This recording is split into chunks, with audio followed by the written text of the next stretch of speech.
De nouveaux rebondissements viennent s'ajouter dans l'affaire Rachid Mbarki, présentateur de BFM TV, visé par une enquête intérieure pour des soupçons d'ingérence et des opérations d'influence au profit de puissances étrangères. L'enquête Storykiller a mis au grand jour plusieurs séquences non validées par la rédaction en chef, mais diffusées à l'antenne de la première chaîne d'information de France par Rachid Mbarki, sur des dossiers de grande importance internationale, à l'instar de la situation au Sahara occidental. L'enquête a été menée avec le consortium Forbidden Stories, qui avait déjà révélé le scandale d'espionnage Pegasus, software sioniste utilisé par le Royaume du Maroc pour des activités de cyber-répression contre des journalistes et des militants, ainsi que pour des opérations d'espionnage visant de hauts responsables. Le contenu en question proviendrait d'une entreprise spécialisée dans l'industrie de la désinformation, constituée par des anciens des services de renseignement et de l'armée d'occupation sioniste basée à Tel Aviv. L'officine dénommée Team George offre une panoplie de services dans la plus totale illégalité, au profit d'oligarques, d'entreprises, mais aussi d'États.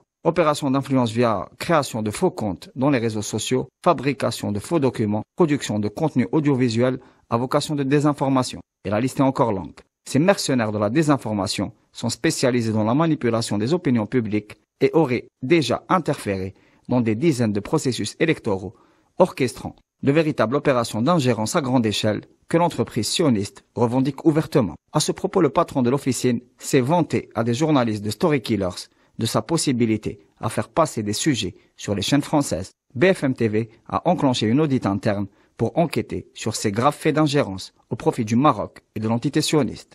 Le directeur de la chaîne Marc-Olivier Fogiel explique que le journaliste Rachid Mbarki a décidé de donner les informations de son propre chef sans passer par le circuit de validation. Il exprime également qu'il n'y aurait pas de complicité interne, même si l'identité de l'intermédiaire, elle, est bien connue. Il s'agirait d'un lobbyiste qui s'est spécialisé dans la désinformation, notamment sur la guerre en Syrie, et qui proposerait des rémunérations à des journalistes contre la livraison de contenu clé en main à passer à l'antenne. L'affaire révèle également la collusion à des fins de déstabilisation et de désinformation via des procédés d'ingérence orchestrés par le Royaume du Maroc et le régime d'apartheid sioniste, avec pour champ le vieux continent. Les révélations de l'enquête Storykillers, qui défraie la chronique, viennent s'ajouter au scandale de corruption et de manipulation Morocco Gate qui entasse le Parlement européen et implique directement les services extérieurs marocains.